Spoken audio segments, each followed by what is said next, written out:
ఆదికాండము 18వ అధ్యాయము. మమ్రే యొద్ద దేవుడు ప్రత్యక్షమగుట. మమ్రే యొద్ద ఉన్న సింధూర వృక్ష వనమున దేవుడు అబ్రాహామునకు కనపడెను. ఎండకాయునప్పుడు అబ్రాహాము తన గుడారము వాకిట కూర్చుండెను.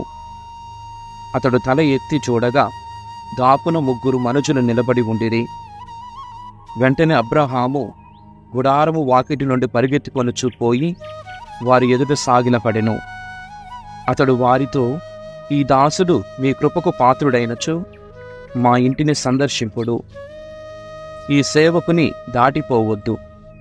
నీరు తెచ్చెదను, కాలు చేతులు కడుగుకొనిడు, చెట్ల క్రింద అలసట తీర్చుకొనిడు. ఆహారము తెచ్చెదను, ఇంత తిని ప్రాణములు కుదుట పడినట్లు చేసుకొనిడు. తరువాత మీ దారిని మీరు పోవచ్చును. మీ ప్రయాణములో ఇక్కడికి రానే వచ్చితిరి కదా అనెను. అందులకు వారు, నీవు చెప్పినట్టే చేయుము అనిరి. అబ్రాహాము గబగబా గుడారములో ఉన్న సారా వద్దకు వెళ్ళెను. ఆమెతో, నీవు తొందరగా 3 మానికల పిండిని తీసుకొని పిసికి రొట్టెలు చేయుము అని చెప్పెను. తరువాత అబ్రాహాము ఆలమందుకు పరిగెత్తి ఒక మంచి లేగను చూచి తెచ్చి పనివానికి ఇచ్చెను. వాడు దూడను కోసి వండి భోజనము సిద్ధము చేసెను. అబ్రాహాము పాలు పెరుగు దూడ మాంసము తెచ్చి అతిథుల ముందు పెట్టెను. వారు భుజించుచుండగా వారికి సేవలు చేయుటకు తానును అక్కడనే చెట్టు క్రింద నిలుచుండెను. నీ భార్య సారా ఎక్కడా అని అతిథులు అతనిని అడిగిరి. ఆమె ఇక్కడనే గుడారములో ఉన్నది అని అతడు చెప్పెను. అంతట ప్రభువు, నేను ముందటి ఏడు కూడా సరిగా ఈ సమయమునకే తిరిగి వత్తును. ఆనాటికి నీ భార్య సారాకు ఒక కొడుకు పుట్టును అని చెప్పెను. అతనికి వెనుక ప్రక్కన ఉన్న గుడారములో తలుపు చాటున నిలిచియున్న సారా ఈ మాటలు వినెను. అబ్రహాము సారా ఇద్దరును ముదివగ్గులైరి. సారా పిల్లలను కను వయస్సు దాటినది. కావున సారా తనలో తాను నవ్వుకొని, నాకు ప్రాయం చెందినది, నా భర్తయు ఎండి వరుగయ్యెను. నేను ఇప్పుడు మగని పొందును అనుభవించి బిడ్డలను కనుటయా అనుకొనెను. అందులకు దేవుడు అబ్రాహాముతో, ముసలిదాననైన నాకు బిడ్డలు పుట్టుదురా అని సారా నవ్వనేనా? దేవునకు అసంభవమైనదేదైనా ఉన్నదా? ముందటి ఏడు కూడా సరిగా ఈ సమయమునకు నేను తప్పక తిరిగి నీ యొద్దకు వత్తును. సారాకు కొడుకు పుట్టును అనెను. ఆ మాటలకు భయపడి సారా, నేను నవ్వలేదని బొంకెను. అవును, నీవు నవ్వితివి అని అతడనెను. అబ్రహాము వేడికోలు. ఆ మనుషులు అక్కడి నుండి లేచి సోదోము వైపు చూసిరి. అబ్రహాము వారిని సాగనంపుటకు వారి వెంట వెళ్ళెను. దేవుడు తనలో తాను ఇట్లా అనుకొనెను, నేను చేయదలుచుకున్న పని అబ్రాహామునకు చెప్పకుండా దాచెదనా? శక్తిమంతమైన ఒక మహాజాతి అతని వలన ఏర్పడును. భూమండలమునందరి సకల జాతులు అతని ద్వారా దీవెనను బడియును. అబ్రాహాము కుమారులు అతని కుటుంబం వారు తరువాత కూడా దైవ మార్గమును అంటిపెట్టుకొని నీతి ధర్మములను పాటించుటకు అతనిని బుద్ధిపూర్వకముగా ఎన్నుకొంటిని. ఈ విధముగా నేను అతనికి మాట ఇచ్చినట్లు అంతయు నెరవేర్తును. కావున దేవుడు సొదొమ గొమొర్రా ప్రజల పాడు పని పైకి పొక్కినది, వారి పాపము పండినది. నేను దిగి వెళ్ళి వదంతులు పుట్టుటకు వారు చేసిన చెడు పనులు ఎంతవరకు కారణములో కనుగొందును. వారిని దండింపవలయునను మనవి నా చెవిని పడినది. నేను నిజము తెలుసుకోదలచితిని అని చెప్పెను. అంతటా ఆ మనుషులు సొదొమ వైపు వెళ్ళిపోయిరి. కాని అబ్రహాము దేవుని ఎదుటనే నిలుచుండెను. అతడు దేవుని సమీపించి, ప్రభూ, దుర్జనులతో పాటు సజ్జనులను సైతము నాశనము చేయుదువా? ఆ పట్టణములో సజ్జనులు 70 మంది ఉన్నచో వారిని బట్టి అయినా ఆ నగరమును నాశనము చేయకుండా కాపాడవా? మంచివారిని చెడ్డవారిని కలిపి కట్టుగా నాశనము చేయుట నీకు తగదు. సన్మార్గులను దుర్మార్గులను సమముగా శిక్షించుట నీకు తగునా? భూలోకమునకెల్లా తీర్పరి అగువాడు ధర్మమును ఆచరింపవలదా అని అనెను. అంతటి దేవుడు, సొదొమ నగరములో ఒక 70 మంది మంచివారు ఉన్నచో వారిని బట్టి ఎన్నరనూ క్షమింతును అని చెప్పెను. అబ్రహాము, ప్రభు, నేను బూడిద ప్రోగునే, మట్టి మనిషిని, అయినను తెగించి దేవర వారితో మాట్లాడుచున్నాను. 5 తక్కువగా 70 మంది మంచివారున్న తాము ఏమి చేయుదురు? 5 తక్కువ అగుటచే సమస్త నగరమును వన్నకాడు చేయుదురా అనెను. 45 నేను దానిని నాశనము చెయ్యను అని దేవుడు చెప్పెను. అబ్రహాము తిరిగి, ఒకవేళ 40 మంది మాత్రమే ఉన్న ఎట్లు అనెను. 40 మంది ఉన్నను నేను నాశనము చెయ్యను అని దేవుడు చెప్పెను. అప్పుడు అబ్రహాము, ప్రభు, కోపపడకుము, ఇంకొక మనవి, 30 మంది మాత్రమే ఉండిరనుకొనుము, అప్పుడు ఏమి చేయుదురు అనెను. 30 మంది ఉన్నను నేనేమీ చెయ్యను అని దేవుడు అనెను. అబ్రహాము, ప్రభు, ఇంకనూ మాట్లాడుటకు సాహసించుచున్నాను. ఒకవేళ ఆ నగరములో 20 మంది మాత్రమే ఉన్నచో ఏమి యగును అని అడిగెను. దానికి దేవుడు, 20 మంది ఉన్నను నాశము చెయ్యను అనెను. తరువాత అబ్రహాము, ప్రభు, తాము కోపపడకున్నా ఇంకొకసారి మాత్రము మాట్లాడెదను. ఒకవేళ అక్కడ 10 మంచివారు మాత్రమే ఉందురేమో అని ప్రశ్నించెను. దానికి దేవుడు, 10 మంచివారునను చాలు, దానిని నాశనం చెయ్యను అని చెప్పెను. అంతటి దేవుడు అబ్రహాముతో మాట్లాడుట చాలించి వెళ్ళిపోయెను. అబ్రహామును ఇంటికి తిరిగి వచ్చెను. 19వ అధ్యాయము. సొదొమ దహనము. దేవదూతలు 2 ఆ సాయంకాలము సొదొమ వచ్చిరి. అప్పుడు లోతు నగర ద్వారము వద్ద కూర్చుండి ఉండెను. అతడు వారిని చూచి ఎదురు వెళ్ళి వారికి సాష్టాంగ నమస్కారము చేసెను.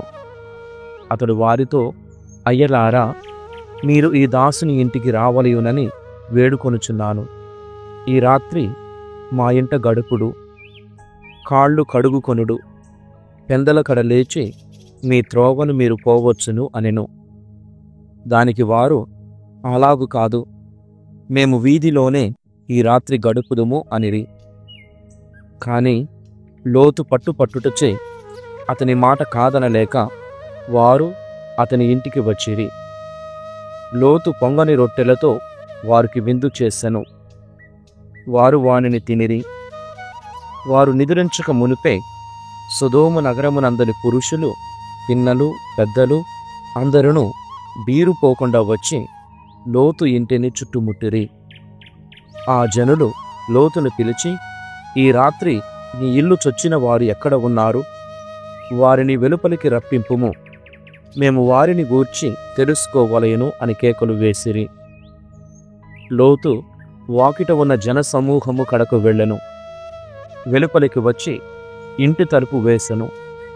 వారితో, సోదరులారా, మీరు ఇంత పాతకమునకు తెగింపవలదు. నాకు 2 కుమార్తెలు ఉన్నారు, వారు కన్యలు. వారిని మీకు అప్పగింతును. మీ ఇచ్చ వచ్చినట్లు చేయుడు. నా ఇంటి నీడకు వచ్చిన ఈ మనుజులకు మాత్రము మీరు ఏ అపచారము చేయవలదు అనెను. దానికి వారు, నీవు నోరెత్తకుండా అవతలికి పొమ్ము. వీడు పరదేశిగా వచ్చి ఇక్కడ పాతుకొని పోయెను. నేటికి మన పాలిటి పెద్ద తీర్పుగాడయ్యను. ఓరి, ముందు వారికంటే ఎక్కువగా నిన్ను అవమానపడుతుము అనిరి. వారు గుంపు కట్టి లోతు మీద పడి తలుపు పగలగొట్టుటకు దగ్గరకు వచ్చిరి. కాని లోపలనున్న మనుజులిద్దరూ వెలుపలికి చేతులు చాచి లోతును లోనికి లాగి తలుపులు మూసిరి. పిదప తలుపు దగ్గర ఉన్న వారిలో పిన్నల నుండి పెద్దల వరకు అందరకు కంటి చూపు పోవునట్లు చేసిరి. అందుచే వారు తలుపు కనబడక తడబడిరి. ఆ మనుజులు 2 లోతుతో, ఇక్కడ నీ కుమారులు కాని కుమార్తెలు కాని అల్లుళ్ళు కాని ఎవరైనా ఉన్నారా? వారికి అయిన వారు ఇంకెవరైనా ఉన్నచో వారిని అందరూ నీవిక్కడి నుండి వెలుపలికి తీసుకుని పొమ్ము. మేము ఈ నగరమును నేలమట్టము చేయబోవచ్చున్నాము. ఈ నగరము వారిని దండింపవలయునను మనవి మాటి మాటికి చెవిని బడుటచే దీనిని నాశనము చేయుటకు దేవుడు మమ్ము పంపెను అని అనిరి. లోతు వెళ్ళి తనకు కాబోవు అల్లులతో, లెండు, ఈ చోటు వదిలిపొండు, దేవుడు ఈ నగరమును నాశనము చేయపోగుచున్నాడు అని చెప్పెను. కాని వారు లోతు ఎగతాళికి అట్లు చెప్పుచున్నాడు కాబోలని అనుకొనిరి. తెల్లవారిన తరువాత దేవదూతలు లోతును వెళ్ళి పొమ్మని తొందరపెట్టిరి. అతనితో, తొందరపడుము, ఇక్కడ ఉన్న నీ భార్యను కుమార్తెలను తీసుకుని వెళ్ళిపొమ్ము. పోకున్నా ఈ నగరము వారు తాము చేసిన తప్పులకు అగ్గిపాలగునప్పుడు నీవును బుగ్గి అయిపోవుదువు అనిరి. కాని లోతు జాగు చేసెను. అయినను దేవుడు అతని పట్ల కనికరము చూపెను. కావున దేవదూతలు లోతు చేతులు పట్టుకొని భార్యతో కుమార్తెలతో అతనిని నగరము వెలుపలికి తీసుకొని వచ్చిరి. వెలుపలికి చేర్చిన తరువాత వారు ప్రాణములు దక్కించుకొనదలచిన ఇక్కడ నుండి పారిపోవుడు, వెనుకకు తిరిగి చూడకుడు, మైదానములో ఎక్కడనూ ఆగకుడు, కొండలకు పారిపోగుడు, పారిపోకున్నా మీరును బూడిదయైపోదురు అనిరి. అంతట లోతు, అయ్యా, అట్లు కాదు, మీరు ఈ దాసుని పట్ల ఎంతయో మన్నన చూపితిరి. నా ప్రాణములు కాపాడి మీకు నాయందున్న దయ ఎంత అధికమో రుజువు చేసితిరి. నేను కొండలకు తప్పించుకొని పోలేను, అక్కడ ఈ ఉపద్రవము పాలై చచ్చిపోవుదునేమో. ఇదిగో, పారిపోవుటకు ఇక్కడికి దగ్గరగా ఒక చిన్న ఊరున్నది, నన్ను అక్కడికి తప్పించుకొని పోయి బ్రతకనిండు. అది ఆ చిన్న ఊరు అనెను. దేవదూత అతనితో, నీ మనవి మన్నింతును, నీవు చెప్పిన ఆ ఊరిని నాశము చెయ్యను. తొందరగా నీవు అక్కడికి పారిపోము, నీవు అక్కడికి చేరుదాకా నేనేమియూ చేయజాలను అనెను. కావుననే ఆ ఊరికి సోయరు అను పేరు వచ్చెను. లోతు సోయరు చొచ్చునప్పటికీ ఆ ప్రదేశమున సూర్యుడు ఉదయించెను. దేవుడు ఆకాశము నుండి సొదొమ గొమొర్రాల మీద అగ్నిని గంధకమును కురియించెను. దేవుడు ఆ పట్టణములను నేలమట్టము చేసెను, మైదానమునెల్లా నాశము చేసెను, పట్టణ ప్రజలను చంపెను, నేల నుండి పుట్టి పెరిగిన చెట్టు చేమలను బూడిద చేసెను. అప్పుడు లోతు భార్య అతని వెంట నడిచి వచ్చుచు వెనుదిరిగి చూసెను. చూచిన వెంటనే ఆమె ఉప్పు కంబముగా మారిపోయెను. మోవాబీయులు, అమ్మోనీయులు. అబ్రహాము వేకువ జాముననే లేచెను. పూర్వము తాను దేవుని సన్నిధిని నిలిచిన చోటికి వచ్చెను. అతడు సొదొమ గొమొర్రాల వైపు, మైదానము వైపు చూసెను. దట్టమైన పొగ లేచుచుండెను. ఆ రీతిగా మైదానపు నగరములను నాశనం చేసినప్పుడు దేవుడు అబ్రహామును గుర్తు తెచ్చుకొనెను. లోతు నివసించుచున్న పట్టణములను నేలమట్టము గావించినప్పుడు దేవుడు అతనిని ఆ ఉపద్రవము నుండి తప్పించెను. లోతు సోయరులో ఉండుటకు భయపడెను. సోయరు వదిలి అతడు కుమార్తెలతో పర్వత ప్రాంతమున నివసించెను. అతడు అతని కుమార్తెలిద్దరూ ఒక గుహలో వసించిరి. ఇట్లుండా అక్క చెల్లెలితో, మన తండ్రి ముసలివాడాయను, లోకాచారము ప్రకారముగా మనలను కూడుటకు ఒక్క మగ పురుగైన దేశములో కనబడుటలేదు కదా, కావున తండ్రిని తప్పదాగింతము, అప్పుడు అతనితో శయనింతుము. ఈ విధముగా తండ్రి వలన మన వంశమును నిలుపుకొందము అనెను. ఆ రాత్రి వారు తండ్రికి ద్రాక్ష సారాయమునిచ్చిరి. పెద్ద కూతురు వచ్చి అతనితో శయనించెను. ఆమె ఎప్పుడు వచ్చి శయనించెనో, ఎప్పుడు లేచి వెళ్ళెనో అతనికి తెలియదాయెను. మరునాడు అక్క చెల్లెలితో, నిన్నటి రేయి నేను తండ్రితో శయనించితిని, ఈ రాత్రి కూడా తండ్రికి త్రాగుటకు ద్రాక్ష సారాయము పోయుదుము, అప్పుడు నీవు పోయి అతనితో శయనింపుము. ఈ రీతిగా తండ్రి వలన వంశము నిలుపుకొందము అనెను. ఆ రాత్రి కూడా తండ్రి త్రాగుటకు ద్రాక్ష సారాయమును ఇచ్చిరి. అంతటి చిన్న కూతురు వెళ్ళి తండ్రితో శయనించెను.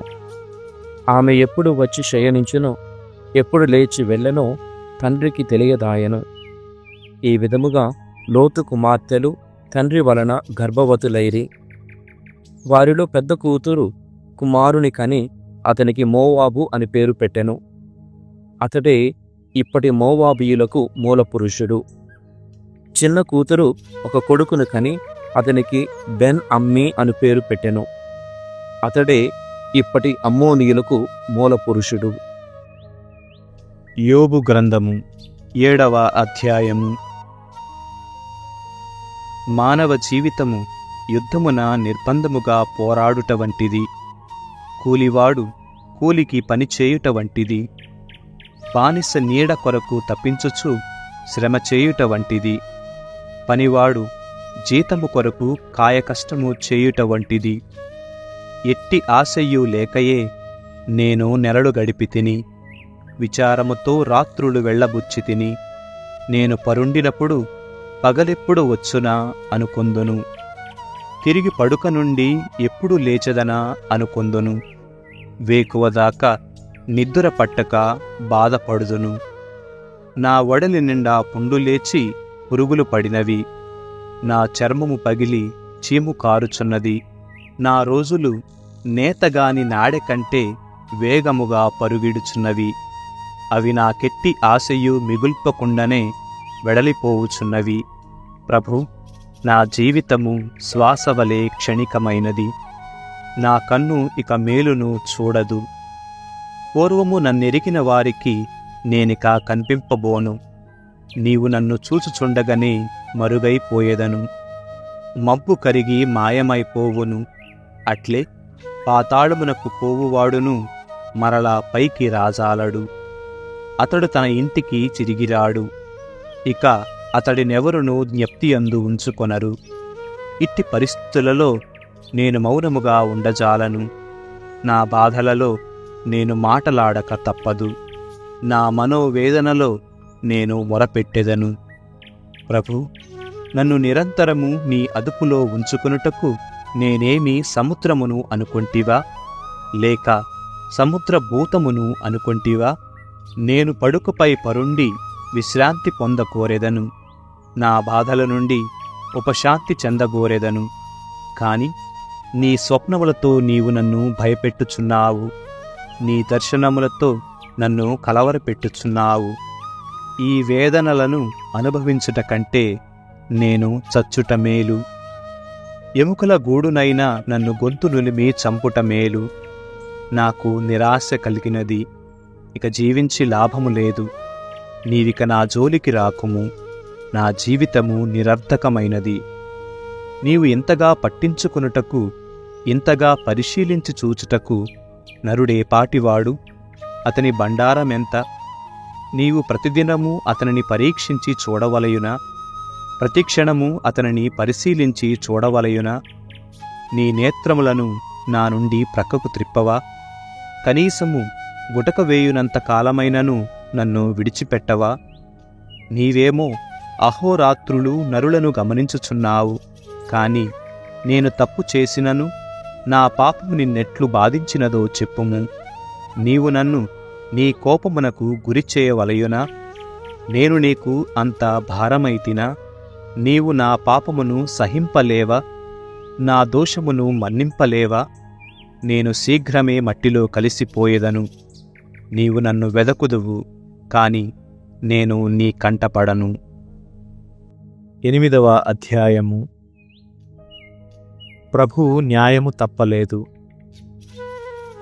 అటు తరువాత షూహా నగరవాసి బిల్దదు మాటలాడుచు ఇట్లనెను, అయ్యా, నీ మాటలకు అంతము లేదా? నీ నోటి పలుకులు సుడిగాలి వలె ఉన్నవి. దేవుడు న్యాయమును చెరచునా? అతడు ధర్మమును మంటగలుపునా? నీ కుమారులు దేవునికి ద్రోహము చేసియుందురేని అతడు వారిని తగిన రీతికనే శిక్షించెను. నీవిప్పుడు దేవునికి మొరపెట్టుకొనుము. నీవు నిజముగా భక్తుడవేని ప్రభువు నీకు తప్పక తోడ్పడును. నీ కుటుంబమును కాపాడును. నీవు కోల్పోయిన దానికంటే అదనముగానే సిరి సంపదలు అతడు దయచేయును. నీవు పూర్వయుగముల వారిని ప్రశ్నించి చూడుము, మన పూర్వుల విజ్ఞానమును పరిశీలించి చూడుము. నిన్న మొన్నటి వారలమైన మనకేమి తెలియను? మన జీవితము నీడవలే సాగిపోవునది. కాని ఆ పూర్వులను అడిగినచో వారు నీకు బోధ చేయుదురు. వారు నీతో చెప్పు సంగతులివి. జమ్ము బురదలో తప్ప వేరు తావున పెరుగునా? నీరులేని తావున తుంగలు ఎదుగునా? నీరెండిపోగానే ఆ గడ్డి మొక్కలు వాడిపోవును. ఇతరములైన గడ్డి మొక్కల కంటే వేగముగానే మాడిపోవును.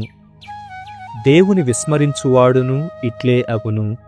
అతనిని నమ్మనివాడు సర్వనాశమగును. వాని నమ్మకము నూలు పోగువలే సన్నమైనది, సాలీడు గూడువలే పేలవమైనది. అతడు తన ఇంటికి ఆనుకొనినచో అది నిలువదు, దానిమీదికి ఒరిగినచో అది కూలిపోవును. అతడు సూర్యకిరణములకు చెట్టువలే ఎదిగి తోట అంతటా కొమ్మలు చాచును. ఆ చెట్టు వ్రేళ్ళు రాళ్లలోనికి ప్రాకి శిలలకు పెనవేసి కొనెను. కాని ఆ చెట్టును అచట నుండి పెరికివేసినచో దాని పూర్వస్థానము ఎవరికిని గుర్తుండదు. ఇదే అతని సంతోషకరమైన విధానం. ఆ భూమి నుండి వేరొకరు వచ్చెదరు. ప్రభువు సన్మార్గులను చేయి విడువడు, దుర్మార్గులను ఆదరింపడు. ప్రభువు నీవు మరలా సంతసముతో నవ్వునట్లు చేయును, నీవు ఆనందముతో ప్రేలునట్లు చేయును.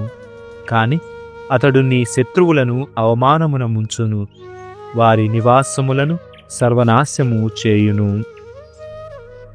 సామెతల గ్రంథము 2వ అధ్యాయము. విజ్ఞానము దుష్ట స్నేహితుల నుండి కాపాడును. కుమారా, నా పలుకులను శ్రద్ధగా వినుము, నా ఆజ్ఞలను ఎంత మాత్రము విస్మరింపకుము. విజ్ఞాన వాక్కులను జాగ్రత్తగా ఆలింపుము, వివేకమును చక్కగా గ్రహింపుము. నీవు జ్ఞానమును ఆర్జింపుము, తెలివి కొరకు ప్రాకులాడుము. జ్ఞానమును వెండిని వలె వెదకుము, భూమిలో దాగియున్న నిధిని వలె గాలింపుము. అప్పుడు దేవుని పట్ల భయభక్తులననేమో దైవ జ్ఞానమననేమో నీకు తెలియను.